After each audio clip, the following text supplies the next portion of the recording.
ভাই আপনার নাম কি? মোহাম্মদ রাশিদুল ইসলাম। আপনি কোথায় কাজ করেন? এই মডার্ন বেকারিতে কাজ করি। আচ্ছা কি হয়েছে বলেন তো ঘটনাটা কি? আমরা সবাই মডার্ন বেকারিতে কাজ করি, সবাই মিলে স্টাফ মিলে কিছু টাকা উঠাইছি। টাকা উঠাই একটা পিকনিকের ব্যবস্থা করেছি, দুপুরবেলা খাবো তাই। এখন ওই পাইকেসা ইসমাইলের দোকান থেকে আমরা এই 4 কেজি গোশ কিনেছি, 100 গ্রাম কম আছে, মানে 2800 টাকার গোশ আর কি।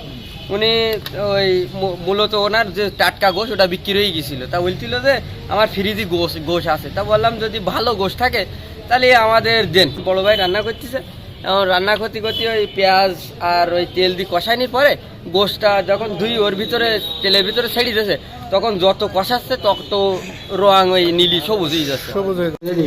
পাইকেসা বাজারে আমি ইসমাইল গোশ ব্যবসায়ী। টাটকা গোশ গরু জবাই করে বেচার পরে ফ্রিজের গোশ বেচেছি, 10-12 জন লোকে নিয়ে গেছে।